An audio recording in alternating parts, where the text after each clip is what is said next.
ሰላም ቆንጆቹ ሀገሬ ሴቶች እንዴት ናችሁ? ዛሬ በዚህ ቪዲዮ ለቆዳችን ውበት፣ ጤናማነትና ጥርት ያለ ቆዳ እንዲኖረን የሚያደርጉ 7 የምግብ አይነቶችን ይዤላችሁ መጥቻለሁ። ይህ ስለ ሴቶች ጤና፣ ውበት፣ ጤናማ የአኗኗር ዘይቤና የፍቅር ግንኙነት የምናወራበት የሔዋን ገጽ ነው። ላይክ፣ ሰብስክራይብ በማድረግ ቤተሰብ ይሁኑ። አብራችሁን ቆዩ። አንደኛ አቮካዶ። አቮካዶ እንግዲህ ለቆዳችን ብቻ ሳይሆን ለሰውነታችንም እጅግ በጣም ተስማሚ የሚባል የምግብ አይነት ነው። ለቆዳ ደግሞ የምግቦች ሁሉ ንጉስ ሊባል የሚችል እጅግ ጠቃሚ የሆኑ ነገሮችን የያዘ የምግብ አይነት ነው። አቮካዶ ውስጥ ፋቲ አሲድ አለው። በጣም ጤናማ የሚባል ሞኖ አንሳቹሬትድ ፋት በውስጡ ይዟል። ቫይታሚን ኢ ያለው፣ ቫይታሚን ሲ ያለው እና ለቆዳችን እጅግ በጣም ተስማሚ የሚባል የምግብ አይነት ነው። እንግዲህ ብዙ የቆዳ ክሬሞች፣ ሎሽኖች ሁሉ ውስጥ እንግዲህ እንደምናየው ወይ አስተውላችሁ አይታችሁት ከሆነ እነዚህ ነገሮች እነ ቫይታሚን ኢ፣ ቫይታሚን ሲ ብዙ ጊዜ አብረው ይጠቃልላሉ። ምክንያቱም ለቆዳ ተስማሚ ስለሆኑ ማለት ነው።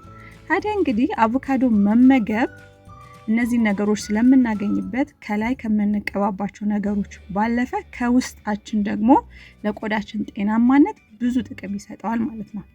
አንደኛና የመጀመሪያው አቮካዶ ቆዳችን ሞይስቸራይዝድ ሆኖ ሃይድሬትድ ሆኖ እንዲቆይ ያደርጋል። እንግዲህ ለአንድ ቆዳ ጤናማነት አንደኛውና ወሳኝ የሚባለው ነገር ምንድነው? ሞይስቸራይዝድ ሆኖ መቆየቱ ወይም ደግሞ ጤናማ እርጥበት ይዞ መቆየቱ እጅግ ወሳኝ የሚባል አይነት ነው። ማለት ለቆዳ ጤና እጅግ ወሳኝ ነው። ታዲያ አቮካዶ ይህንን ይሰጥናል ማለት ነው። ምን ያደርገዋል? በውስጡ ያለው ፋቲ አሲድ ከውስጣችን እርጥበት ወጥቶ እንዳያልቅና ቆዳችን እንዳይደርቅ እርጥበቱን ቆልፎ የመያዝ ወይም እንዳይወጣ ያደርገዋል ማለት ነው።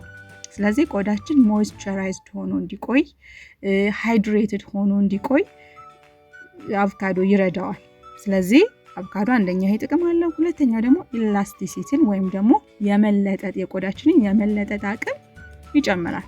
ይሄ ማለት ቆዳችን ከተለጠጠ በኋላ ወደ ቦታው ሲመለስ ያለምንም መጨማደድ ያለምንም መስመር በቀላሉ ወደ ነበረበት ቦታ ምንም ምልክት ሳይተው እንዲመለስ ያደርገዋል ማለት ነው። እንግዲህ ቆዳ ድርቅ ሲል ወይም ደግሞ ቆዳችን ጤናማ ካልሆነ ብዙ የመለጠጥ ባህሪ አይኖረውም። ሲለጠጥም ምልክት ይዞ ሊቀር ይችላል። አሁን ለምሳሌ ወይ ብትስቁ ወይም ደግሞ ግንባር ጋር ምናምን አንዳንድ ጊዜ ጭምድድ ብሎ የሚቀረው ምንድነው? ወደ ቦታው በቀላሉ አይመለስም። ስለዚህ መስመር እያወጣ ከጊዜ በኋላ እዛ አካባቢ ላይ መስመር ይዞ ወይም ደግሞ ተጨማዶ ይታያል ማለት ነው። ነገር ግን አቮካዶ የቆዳን ኢላስቲሲቲ ስለሚጨምር ቆዳችን እንዳይጨማደድና መስመር እንዳያወጣ በማድረግ የቆዳን ኢላስቲሲቲ ወይም የመለጠጥ ባህሪ የመጨመር ባህሪ አለው። ሌላኛው አቮካዶ አንቲኦክሲዳንት ነው። አንቲኦክሲዳንት ባህሪ ስላለው በቆዳችን ውስጥ ወይም ደግሞ በምግባችን ሊሆን ይችላል በሰውነታችን ውስጥ በተለያየ ሁኔታ የሚከሰቱትን ይሄ ኦክሲዳንት ባህሪ ያላቸውን ነገሮች የማስወገድ ባህሪ ያለው። ምን ማለት ነው? በሌላ ቋንቋ እነዚህን ነገሮች በማስወገድ ወይም ከሰውነታችን በማውጣት ጥርት ያለ ቆዳ፣ ንጹህ ቆዳ እንዲኖረን ይረዳል ማለት ነው። እንግዲህ የመጨረሻ ብዬ ያስኩት ምንድነው? አቮካዶ ሌላው በሳይንስ የተረጋገጠው አንቲ ኢንፍላማቶሪ ኔቸር አለው ወይም ባህሪ አለው። ይሄ ኔቸሩ ምንድነው? እዚህ ቪዲዮ ላይ እንደምታዩት በተለያየ ሁኔታ የቆዳ መቆጣትን ፊታችን ላይ የተለያየ ሰውነት አካላችን ላይ የሚወጡ የቆዳ መቆጣትን አዘውትረን አቮካዶ የምንመገብ ሰዎች ይሄ ነገር እንዳይኖር ወይም ይሄ ኢንፍላሜሽንን የማስወገድ ባህሪ ስላለው እነዚህ ነገሮች በቆዳችን ላይ እንዳይታዩ ያደርጋል ማለት ነው። ስለዚህ አቮካዶን በተለያየ መንገድ ስንፈልግ በጁስ ስንፈልግ ደግሞ እንደዚህ ከሰላጣ ጋር በተለያየ መንገድ ስንፈልግ እንደዚህ በዳቦ ቀብተን በተለያየ መንገድ አቮካዶን ምግባችን ውስጥ ብናስገባውና ብናካትተው ጥርት ያለ ቆዳ ሊኖረን ግድ ነው ማለት ነው። ሁለተኛው ስትሮቤሪ ወይም እንጆሪ የምንለው ነው። ስትሮቤሪ ወይም እንጆሪ በውስጡ በዋነኛነት በቫይታሚን ሲ፣ ኤላጂክ አሲድ እና ሳልሲሊክ አሲድ በሚባሉ ንጥረ ነገሮች የበለጸገ የምግብ አይነት ነው። ቫይታሚን ሲ እንግዲህ ብዙዎቻችን እናውቃለን ብዬ አስባለሁ። የተለያዩ የቆዳ የፊት ቅባቶች ላይ ሃይፐር ፒግመንቴሽን ሲኖር፣ ዳርክ ስፖት ሲኖር ወይም ለፊታችን ጤናማነት ብዙ ጊዜ የሚታዘዙ ቅባቶች ውስጥ አይታችሁ ከሆነ ቫይታሚን ሲ በዋነኝነት በውስጡ ይይዛል ማለት ነው። ታዲያ ስትሮቤሪ በውስጡ በቫይታሚን ሲን የበለጸገ የምግብ አይነት ስለሆነ ቫይታሚን ሲን እንደመመገብ ማለት ነው ስትሮቤሪን ስንመገብ። ስለዚህ የሜላኒን ምርትን በመክታት ይሄ ዳርክ ስፖቶችን ወይም ደግሞ ሃይፐር ፒግመንቴሽንን ለማጥፋት ይረዳል። በዛ ላይ ደግሞ ፊታችን ላይ የተለያዩ ከለሮች አሁን ለምሳሌ ወጥ ከለር አይኖርም ማለት ነው። አንዱ ጉንጫችን ላይ ሌላ፣ ግንባራችን፣ አገጫችን ጋር የተለያየ ከለር ይኖራል እና ዝብርቅርቅ ያለ ከለር ይኖራል እና እሱን በማጥፋት ወጥ የሆነ ክሊር የሆነ ስኪን እንዲኖረን ያደርጋል ማለት ነው። ሌላኛው ደግሞ በዋነኝነት የሚነሳው ሳልሲሊክ አሲድ የሚባል ንጥረ ነገር በውስጡ ይዟል ስትሮቤሪ። ይህ ሳልሲሊክ አሲድ የሚባለው ብዙ ጊዜ ብጉርን ለማጥፋት የሚሰጡ ወይም የሚቀመሙ ቅባቶች ውስጥ በዋነኝነት የሚከተት ንጥረ ነገር ነው ማለት ነው። ስለዚህ ይሄኛውን ሳልሲሊክ አሲድ የሚባለውን ንጥረ ነገር መያዙ ስትሮቤሪ ብጉር በፊታችን ላይ እንዳይወጣ፣ ሰውነታችን ላይ እንዳይወጣ ከውስጥ የሚከላከል የምግብ አይነት ነው። ስለዚህ ስትሮቤሪ ጁስ ልናደርገው እንችላለን፣ እንደዚሁ ልንበላው እንችላለን፣ ከተለያዩ ምግቦች ጋር ቀላቅለን ልንጠቀመው እንችላለን። ስለዚህ ጤናማ የሆነ ከውጪ ሳንቀባባ ምናምን። ሶስተኛው አረንጓዴ የሆኑ ቅጠላ ቅጠሎች ወይም ቬጂቴብልስ ናቸው። እነ ቆስጣ፣ ሰላጣ፣ ጎመን ወይም ሌሎችም እንደዚህ አረንጓዴ የሆኑ ቅጠላ ቅጠሎችን መመገብ ለቆዳችን ውለታ መዋል ማለት ነው። እነዚህ አይነት ምግቦችን አዘውትረን መመገብ ወይም መጠቀም፣ ምግባችን ውስጥ ማካተት የተለያዩ ጥቅሞችን ለቆዳችን ይሰጠናል። እነዚህ አረንጓዴ የሆኑ የምግብ አይነቶች በዋነኝነት በተለያዩ ሚነራሎች፣ ቫይታሚኖች እና አንቲኦክሲዳንት የበለጸገ የምግብ አይነት ስለሆነ አንደኛና በዋነኝነት እነዚህ አረንጓዴ የሆኑ ምግቦች አንቲ ኢንፍላማቶሪ ኔቸር አላቸው። ሁለተኛ ደግሞ አንቲ ኦክሲዳንት ኔቸር አላቸው። ስለዚህ ኢቨን ዲቶክስ የማድረግ ባህሪ ያላቸው ማለት ነው። ስለዚህ ከቆዳችን ውስጥ በተለያየ ሁኔታ የገቡ መርዛማ ነገሮችን ከቆዳችን ውስጥ በማስወጣት ከሰውነታችን ውስጥ በማስወጣት ጥርት ያለ ቆዳ፣ ጤናማ ቆዳ እንዲኖረን ይረዳናል። ሁለተኛ ደግሞ በቫይታሚን ሲ በሌሎች ቫይታሚኖች የበለጸጉ የምግብ አይነቶች ስለሆኑ አረንጓዴ የሆኑ ቅጠላ ቅጠሎችን መመገብ የቆዳችንን ኢላስቲሲቲ ወይም የመለጠጥ ባህሪ ስለሚጨምሩ የተለያዩ መስመሮች ቆዳችን ላይ ወይም ደግሞ የቆዳ መሸብሸብን የሚከላከሉ የምግብ አይነቶች ናቸው ማለት ነው። ሌላኛው ደግሞ አንቲኦክሲደንት ኔቸርም ያላቸው ምግቦች ስለሆኑ እነዚህን አይነት ምግቦች ወይም ደግሞ እነዚህ ቅጠላ ቅጠል የሆኑ ምግቦችን ምግባችን ውስጥ ማካተት ወይም ደግሞ ማዘውተር ቅድም እንዳልኳችሁ ለቆዳችን ውለታ መዋል ማለት ነው። አራተኛው ተልባና ቺያ ሲድ ነው። ተልባና ቺያ ሲድ ለቆዳ ጤንነት ምርጥ ተብለው ከሚጠቀሱት የምግብ አይነቶች ውስጥ በዋነኝነት የሚካተቱ ወይም የሚዘረዘሩ ናቸው። ይህ የሆነበት ምክንያት ደግሞ በውስጣቸው የሚገኘው ከፍተኛ የሆነ የኦሜጋ 3 ፋቲ አሲድ መገኘትና አንቲኦክሲዳንት ባህሪ ስላላቸው ነው። ተልባ እንግዲህ በአቅራቢያችን ወይም ደግሞ በቤታችን በቀላሉ የምናገኘው የምግብ አይነት ነው። ተልባ ለቆዳ ጤንነት ምርጥ ነው ከሚባልበት አንደኛው ነገር አንዱ ሆርሞን ባላንስን የመጠበቅ ባህሪ ስላለው ነው። ይሄ ታዲያ ምን ያደርጋል? ከሆርሞኑ መውጣትና መውረድ ጋር ተያይዞ የሚወጡ ወይም የሚከሰቱ የብጉር አይነቶችን ሆርሞኑን ባላንስ ስለሚያደርግ ወይም ሆርሞናችንን ስለሚቆጣጠር ከሱ ጋር ተያይዞ የሚመጡ የብጉር አይነቶችን አብሮ ይቆጣጠርልናል ማለት ነው። ስለዚህ ከእንደዚህ አይነት ጋር ተያይዞ የሚወጣ የብጉር ችግር ያለባችሁ ሰዎች አዘውትራችሁ ተልባን ብትጠቀሙ ወይም ምግባችሁ ውስጥ ብታካትቱት የሚወጣውን ብጉር ሊቀንስላችሁ ጨርሶም ሊያጠፋላችሁ ይችላል ማለት ነው። ሁለተኛው የተልባ ጥቅም ደግሞ ምንድነው? የቆዳን ኢላስቲሲቲ ወይም የመለጠጥ ባህሪን ይጨምራል። ኢላስቲሲቲ የሚለውን ነገር ወይም የቆዳ መለጠጥን ቅድም ስላወራ ነው አሁን ደግመን አናወራው። ነገር ግን የቆዳ መለጠጥን የሚያበረታታ ወይም ያንን ባህሪ ለቆዳችን የሚሰጥ አይነት የምግብ አይነት ስለሆነ ተልባን አዘውትረን ብንጠቀመው ለቆዳችን ምርጥ የሆነ ውጤት የምናይበት ነው። ሌላኛው ደግሞ ቺያ ሲድ ማለት ነው። ቺያ ሲድ ደግሞ በጣም በዋነኝነት የሚታወቀው ሞይስቸራይዝ ማድረግ ቆዳችንን እርጥበት ጠብቆ እንዲቆይ የማድረግ ሃይድሬትድ ሆኖ እንዲቆይ የማድረግ ባህሪ አለው ማለት ነው። ስለዚህ ቺያ ሲድን አብዝተን ወይም ደግሞ በዕለት ተዕለት ምግባችን ውስጥ ብናካትተው ቆዳችን ላይ ትልቅ የሆነ ለውጥ ነው የምናየው። ምክንያቱም ይሄ የቆዳ መድረቅ ጋር ተያይዞ የሚመጡ ችግሮችን በሙሉ ያስወግድልናል። ምክንያቱም ቺያ ሲድ በዋነኝነት ቆዳችን ሃይድሬትድ ወይም ሞይስቸራይዝድ ሆኖ እንዲቆይ የሚረዳ የምግብ አይነት ነው። ሌላኛው ደግሞ ቺያ ሲድ ዚንክ በጣም በውስጡ ይዟል ማለት ነው። ስለዚህ ይሄ ብጉርን የመቆጣጠር እና ኦልሬዲ ብጉር ካለብን ደግሞ ያ እንዲቀንስ ወይም ደግሞ ቶታሊ እንዲጠፋ ሊረዳን ይችላል። ስለዚህ ቺያ ሲድንም ሆነ ተልባን ወይ በሚጠጣ መልክ ማድረግ እንችላለን ፈጭተን፣ ወይም ደግሞ ሳላድ ምናምን ነገሮች ላይ ፈጭተን እዛ ላይ በተን ማድረግ እንችላለን።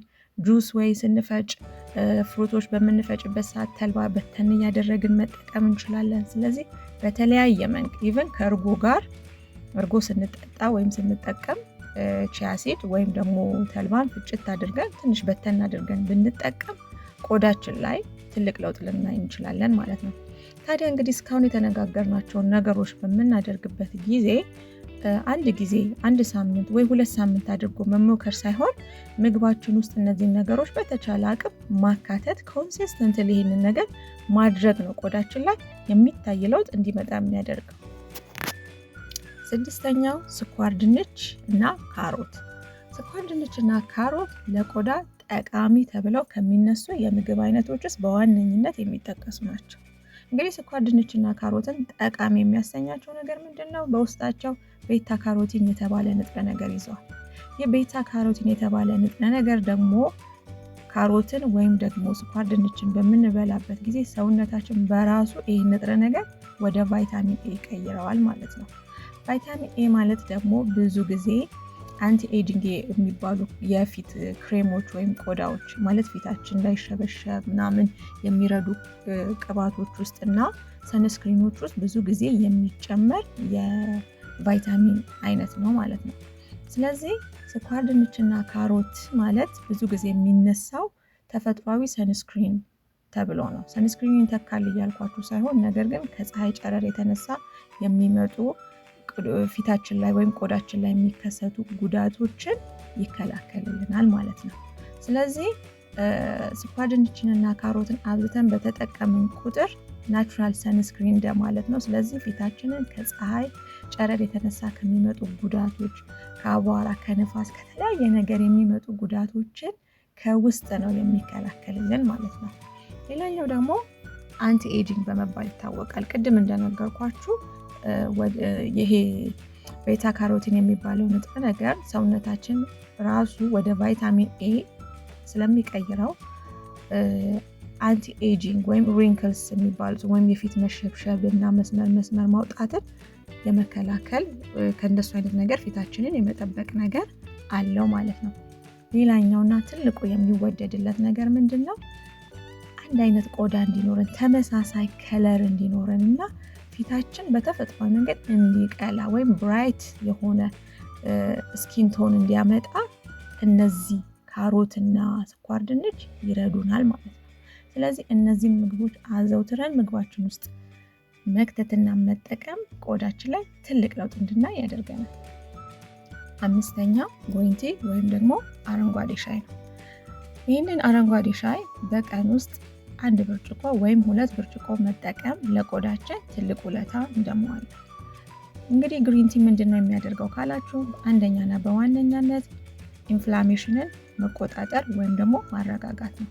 ስለዚህ ቆዳችን ላይ በተለያየ መንገድና ምክንያት የሚወጡ ኢንፍላሜሽኖች፣ የቆዳ መቆጣት፣ ቀይ መሆን ወይም ኢሪቴሽኖችን የማረጋጋት ባህሪ ያለው፣ ሱዝ የማድረግ ባህሪ ያለው።